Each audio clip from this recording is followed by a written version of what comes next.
Yo halo semuanya, balik lagi sama aku Koinem. Di sini kita akan ceritakan seluruh hal cerita anime Norarehyon no Mago. Tetapi jika ada kesalahan dalam mengalur ceritakannya mohon dimaafkan. Sebelum memulai ceritanya, ada baiknya juga kalian tekan tombol like dan subscribe dan juga nyalakan notifikasinya.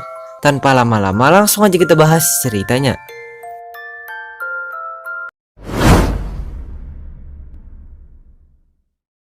Cerita dimulai dari tokoh utama yang bernama Riko Nora. Riko merupakan seorang siswa yang tidak biasa, karena Riko kenyataannya bukan manusia sepenuhnya. Sebab Riko memiliki darah keturunan siluman kuat di dalam dirinya, yang dimana darah keturunan Riko ini merupakan darah warisan dari ayah dan kakeknya, yang merupakan para pemimpin dari klan siluman kuat yang bernama klan Nora. Kemudian karena Riko mempunyai darah keturunan siluman kuat, Riko pun jadinya mempunyai kemampuan untuk merubah dirinya menjadi seorang siluman batu sai yang sangat kuat serta sangat hebat. Lalu meskipun Riko mempunyai kemampuan sehebat itu, akan tetapi Riko sayangnya tidak begitu memanfaatkan kemampuannya. Sebab Riko hanya bisa memakai kemampuannya pada saat bulan sudah muncul di langit atau pada saat matahari sudah terbenam. Selain itu, Riko ternyata juga tidak begitu memahami mengenai cara membangkitkan kemampuannya itu, karena Riko sayangnya tidak begitu mendalami mengenai kemampuannya tersebut. Sebab Riko kenyataannya lebih tertarik dengan kehidupan damainya sebagai manusia daripada kehidupan dia sebagai siluman. Kemudian karena Riko lebih tertarik dengan kehidupan manusia, Riko pun jadinya juga selalu menolak permintaan kakeknya serta seorang petinggi klan Nora yang juga merupakan teman baik Riko yang bernama Zen, yang ternyata selalu meminta Riko supaya menjadi pewaris kakeknya yang merupakan pemimpin dari klan Nora. Lalu selama Riko menjalani kehidupannya, Riko sekarang tinggal di rumah besar bersama dengan kakek, ibu, dan para siluman yang merupakan para anggota klan Nora. Sementara dengan ayah Riko sayangnya sudah tidak ada, sebab ayah Riko sudah meninggal dibunuh oleh seorang siluman yang bernama Hagurumo pada saat Riko masih kecil dulu. Kemudian selanjutnya, selama Riko menjalani kehidupan sekolah dia, Riko pun ternyata mempunyai 5 orang teman manusia biasa yang tentunya sangat bersahabat baik dengan Riko, yang dimana kelima orang ini adalah Jiro, Natsumi, Saori, Kyutsugu, dan seorang cewek yang kelihatannya mempunyai perasaan kepada Riko, yaitu Kana.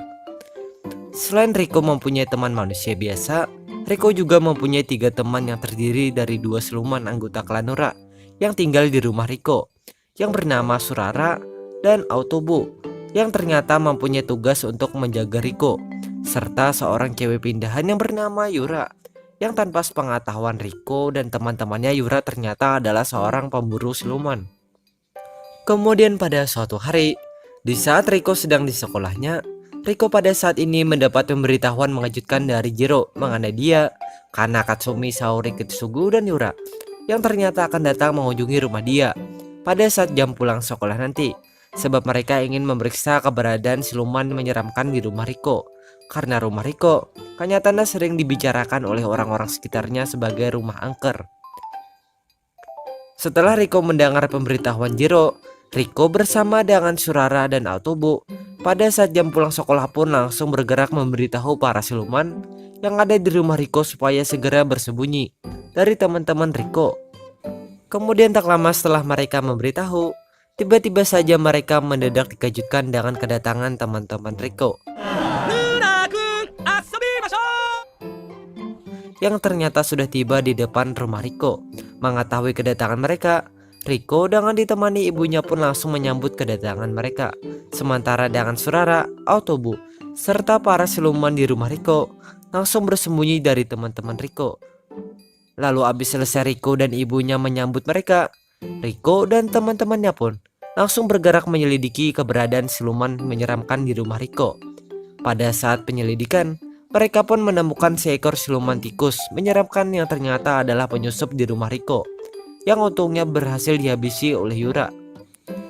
Kemudian akibat temuan itu, Riko dan teman-temannya pun jadinya tahu kalau Yura merupakan seorang pemburu siluman. Singkat waktu, setelah cukup lama Riko dan teman-temannya menyelidiki rumah Riko, teman-teman Riko pun akhirnya memutuskan pulang ke rumah mereka masing-masing. Kemudian pada malam harinya, di saat Riko sedang bersantai di rumahnya, Riko pada waktu ini dikejutkan dengan kedatangan seekor siluman asing yang mendadak memberitahu Riko mengenai Kana dan Yura yang ternyata sudah ditangkap oleh kelompok siluman jahat. Setelah memberitahu hal itu, siluman ini pun langsung mengajak Riko supaya segera ikut dengannya menyelamatkan Kana dan Yura. Mendengar ajakan siluman ini, Riko memutuskan mengikuti ajakan siluman ini. Lalu setelah cukup lama Riko mengikuti, Riko pun akhirnya mengetahui ternyata siluman ini hanya menjebak dia saja. Sebab siluman ini kenyataannya adalah rekan para kelompok siluman jahat yang menangkap Kana dan Yura.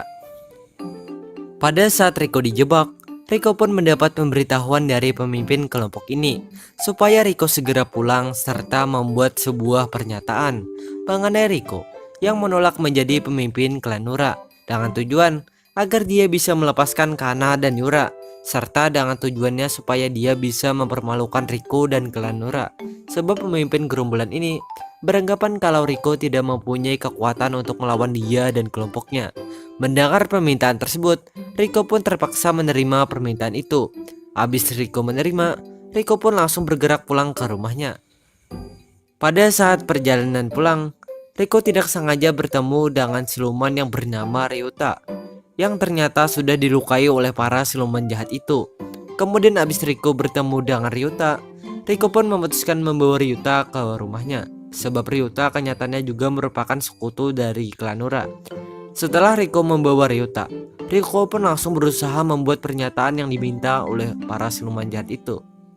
Pada saat Riko berusaha, Riko mendapat pemberitahuan dari Ryuta mengenai sifat para siluman jahat tersebut yang ternyata tidak bisa dipercaya. Mendengar pemberitahuan Ryuta, Riko pun langsung bingung harus berbuat apa. Setelah beberapa saat bingung, Riko pun akhirnya memutuskan menggunakan kemampuannya karena Riko sekarang sudah mulai mendalami mengenai cara menggunakan kemampuannya. Habis Riko menggunakan kemampuannya, Riko bersama dengan Surara, Autobu, Ryuta, dan para siluman anggota klan Nura yang tinggal di rumah Riko pun langsung bergerak mendatangi markas para siluman jahat itu. Lalu pada saat Riko dan kelompoknya mendatangi markas para siluman jahat ini, Autobu pun langsung beraksi melepaskan Kana dan Yura. Kemudian habis Autobu melepaskan Kana dan Yura, Riko dan kelompoknya pun langsung beraksi melawan semua anggota kelompok siluman jahat ini. Setelah cukup lama Riko dan kelompoknya melawan, Riko dan kelompoknya pun akhirnya berhasil membantai semua anggota kelompok siluman jahat ini. Lalu, habis Riko dan kelompoknya membantai para siluman jahat tersebut, Riko pun memutuskan berbicara sebentar dengan Kana dan Yura. Pada saat pembicaraan, Kana dan Yura ternyata tidak sadar kalau siluman yang berbicara dengan mereka ini adalah Riko. Sebab kemampuan Riko kenyataannya membuat Riko menjadi lebih gagah serta dewasa dari bentuk manusianya. Singkat waktu, setelah Riko berbicara dengan mereka, Riko bersama dengan para kelompoknya pun langsung bergerak kembali ke rumah Riko. Hal itu dikarenakan hari sudah mulai pagi. Lalu setelah kembali, Riko pun pada saat ini tidak bisa masuk sekolah sebab akibat pembantaian sebelumnya, Riko jadinya mengalami sakit demam. Kemudian pada sore harinya, di saat Surara baru pulang dari sekolah, Surara pada saat ini langsung bergerak memeriksa serta merawat Riko. Sebab Surara ternyata tidak sadar mengenai Riko yang tidak sekolah hari ini. Selain itu penyebab lainnya adalah Surara kenyataannya juga mempunyai perasaan kepada Riko. Lalu di saat Riko sedang dirawat oleh Surara, tiba-tiba saja Jiro, Kana, Yura, Katsumi, Saori, dan Kitsugu mendadak datang ke rumah Riko. Setelah mereka datang, Riko dan Surara langsung berbicara dengan mereka. Pada saat pembicaraan, Jiro memberitahu teman-temannya mengenai dirinya yang ternyata ingin mengajak mereka semua ke sebuah penginapan yang berada di sebuah daerah yang bernama Omuraquin pada saat akhir pekan nanti. Mendengar pemberitahuan Jiro, Riko, Surara, Kana, Yura, Katsumi, Saori, dan Kitsugu memutuskan menerima ajakan Jiro. Kemudian setelah itu singkat cerita, akhir pekan pun tiba. Setelah tiba, Riko dan teman-temannya pun langsung bergerak melakukan perjalanan untuk menuju penginapan yang dimaksud oleh Jiro. Lalu setelah berjam-jam mereka melakukan perjalanan, mereka pun akhirnya tiba di penginapan tersebut. Setelah tiba, mereka langsung beristirahat di penginapan daerah Omuraquin ini. Kemudian pada suatu ketika, di saat mereka masih berada di daerah Omuraquin ini, Riko dan teman-temannya pun pada saat ini mendapat serangan dari dua siluman yang bernama Gozomaru dan Mejomaru serta pasukannya, yang dimana dua siluman ini merupakan para anak buah dari pemimpin klan siluman yang bernama Gyoki, yang ternyata juga merupakan salah satu petinggi dari klan Nura. Hal itu dikarenakan Gyoki kenyataannya sekarang sudah mulai berkhianat dari klan Nura. Lalu meskipun Riko dan teman-temannya mendapat serangan ini, akan tetapi serangan ini akhirnya berhasil dihentikan oleh bentuk siluman batu Seriko, Yura dan 3 anggota klan Nura yang untungnya datang membantu Yura. Kemudian setelah serangan tersebut terhenti, Riko langsung bergerak membawa Surara yang sekarang sedang pingsan kepada Kana, dengan tujuan agar Kana bisa menjaga Surara. Habis Riko membawa Surara, Riko pun langsung bergerak mencari keberadaan Gyoki. Lalu setelah cukup lama Riko mencari, Riko pun akhirnya berhasil menemukan Gyoki yang ternyata sedang berada di sebuah kuil. Setelah menemukan, Riko dan Gyoki pun langsung bergerak bertarung. Pada saat pertarungan, ada beberapa hal yang membuat Riko pun jadi tahu mengenai penyebab Gyoki mengkhianati klan Nura. Dan ternyata penyebabnya adalah Gyoki tidak ingin Riko menjadi pemimpin klan Nura, sebab Gyoki beranggapan kalau Riko hanya akan merusak kehormatan klan Nura. Singkat waktu, setelah cukup lama mereka bertarung, pertarungan ini pun akhirnya berhasil dimenangkan oleh Riko. Lalu tak lama setelah Riko menang, tiba-tiba saja anggota klan Nura yang sebelumnya mendadak datang ke tempat ini. Setelah datang, mereka langsung bergerak berniat membunuh Gyoki. Mengetahui niat mereka, Riko pun langsung beraksi menghentikan niat mereka. Melihat aksi Riko, Gyoki pun langsung berbicara sebentar dengan Riko. Kemudian habis berbicara, Gyoki pun langsung berniat menghabisi dirinya menggunakan pedangnya.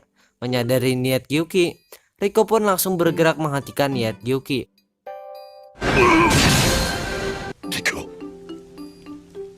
Habis menghentikan, Riko pun langsung menasihati Gyoki. Mendengar nasihat Riko, Gyoki pun akhirnya yakin kalau Riko memang pantas menjadi pewaris pemimpin klan Nura. Lalu habis itu waktu pun terus berjalan, dan akhirnya Riko, Surara dan teman-temannya pun sekarang sudah kembali ke rumah mereka masing-masing. Sementara dengan Gyoki dan kelompoknya sekarang sudah diamankan serta diobati di rumah Riko. Kemudian pada esok harinya, Riko pada hari ini memutuskan ikut rapat para petinggi klan Nura yang ternyata akan diadakan hari ini. Lalu pada saat rapat, Riko pun memberitahu para petinggi klan Nura mengenai dirinya yang sekarang bersedia menjadi penerus kakeknya yang sekarang merupakan pemimpin klan Nura. Kemudian selain memberitahu hal itu, Riko pun juga memberitahu para petinggi klan Nura mengenai dia yang sudah memaafkan pengkhianatan Gyoki, sebab klan Nura masih membutuhkan kekuatan klan Gyoki. Mendengar semua pemberitahuan Riko, para petinggi klan Nura tentunya tidak punya pilihan lain selain ikut saja dengan pemberitahuan Riko. Lalu setelah itu hari-hari pun terus berlalu, hingga pada suatu hari, di saat matahari sudah terbenam, ada beberapa kejadian yang membuat Riko pun jadi menggunakan kemampuannya untuk menolong Kana yang pada saat ini sedang diserang oleh seorang siluman cermin. Lalu abis Riko menolong Kana, Riko pun langsung berniat pergi. Menyadari niat Riko, Kana pun langsung bergerak berbicara dengan Riko. Kemudian di saat berbicara, Kana pun meminta kepada Riko supaya Riko memberitahu dia mengenai bentuk siluman Riko ini. Mendengar permintaan Kana, Riko pun memutuskan mengajak Kana mengunjungi kedai makan Ryota dengan tujuan agar Kana bisa semakin terbiasa dengan dunia siluman. Lalu selama Kana berada di kedai Ryota, Kana pun juga mendapat sebuah hadiah cermin dari Riko. Kemudian singkat waktu, setelah berjam-jam Riko dan Kana berada di kedai Ryota, Riko dan Kana pun akhirnya selesai mengunjungi kedai Ryota. Setelah selesai, Riko langsung bergerak mengantarkan Kana ke rumah Kana. Lalu abis itu, semenjak malam tersebut, Kana pun jadinya sekarang juga mulai mempunyai perasaan terhadap bentuk siluman Riko, sebab Kana sekarang sangat mengagumi bentuk siluman Riko. Kemudian selanjutnya, waktu pun terus berjalan hingga pada suatu malam ada terjadi beberapa pertarungan yang membuat salah satu petinggi klan Nura yang bernama Hihi jadi dibunuh oleh gerombolan siluman misterius yang tanpa sepengetahuan Riko dan kelompoknya adalah gerombolan siluman yang dipimpin oleh seorang siluman kuat yang bernama Tamazuki. Kemudian akibat pertarungan tersebut, pengurus klan Nura akhirnya memutuskan menambah pengawal Riko menjadi 6 anggota klan Nura, yang dimana keenam anggota tersebut adalah Surara, Aotobu, kombinasi Kava, Kurotabu, dan siluman Seksoi yang bernama Kezoro, dengan tujuan agar Riko tidak bernasib sama seperti Hihi. Lalu pada suatu ketika, di saat Riko, Kana, Surara, dan Aotobu sedang pulang bersama, ada beberapa kejadian yang membuat mereka jadi bertemu dengan dua orang misterius yang tanpa pengetahuan mereka adalah Tamajuki dan rekannya yang bernama Inugami. Habis mereka bertemu Tamajuki dan Inugami, Riko pun langsung diajak bicara oleh Tamajuki. Pada saat pembicaraan, Tamajuki pun sangat memandang rendah Riko sebab Tamajuki beranggapan kalau Riko jauh lebih lemah dibandingkan dengan dia. Kemudian habis Tamajuki berbicara dengan Riko, Tamajuki dan Inugami pun langsung bergerak pergi bersama dengan kelompoknya yang mendadak datang di sekitar Tamajuki dan Inugami. Kemudian setelah itu hari-hari pun terus berlalu dan akhirnya kelompok Tamajuki dan kelompok Riko sekarang sudah mulai terlibat bentrokan karena kelompok Tamajuki sekarang sudah mulai berani membuat kekacauan di daerah kekuasaan klan Nura. Lalu selain terlibat bentrokan dengan kelompok Tamajuki, kelompok Riko sekarang juga mulai tidak stabil sebab kakek Riko yang merupakan pemimpin dari klan Nura ternyata malah menghilang entah kemana. Kemudian akibat menghilangnya kakek Riko, maka Riko pun tentunya tidak punya pilihan lain selain berusaha memimpin klan Nura. Lalu abis itu pada suatu malam, di saat rumah Riko sedang damai, Riko dan para petinggi klan Nura pada waktu ini sedang berbicara dengan putra Hihi yang bernama Sui mengenai kelompok Tamajuki. Kemudian di saat mereka sedang berbicara, tiba-tiba saja Inugami mendadak menyerang rumah Riko. Lalu akibat serangan Inugami, satu siluman penghuni rumah Riko akhirnya tewas dibunuh oleh Inugami. Kemudian habis Inugami menyerang rumah Riko, Inugami langsung menuntun Riko dan kelompoknya bertemu dengan Tamajuki dan kelompoknya yang ternyata sedang berada di depan pintu gerbang rumah Riko. Setelah kedua kelompok ini bertemu, Surara, Sui, dan beberapa anggota kelompok Riko langsung berusaha menyerang kelompok Tamajuki. Menyadari serangan mereka, salah satu kelompok Tamajuki pun langsung menembakkan sebuah serangan yang akhirnya malah membuat pintu gerbang rumah Riko menjadi terbakar. Lalu akibat kebakaran ini, Riko dan kelompoknya pun tentunya tidak punya pilihan lain selain berusaha memadamkan kebakaran ini. Sementara dengan Tamajuki dan kelompoknya malah langsung bergerak pergi menjauh dari tempat ini. Mengetahui perginya mereka, Riko langsung memerintahkan kelompoknya supaya tidak melakukan tindakan apa-apa kepada kelompok Tamajuki. Sebab Riko ingin kelompoknya fokus dulu berusaha memadamkan kebakaran yang terjadi di pintu gerbang rumahnya. Lalu setelah cukup lama Riko dan kelompoknya berusaha, kebakaran di pintu gerbang rumah Riko akhirnya berhasil dipadamkan oleh Kava.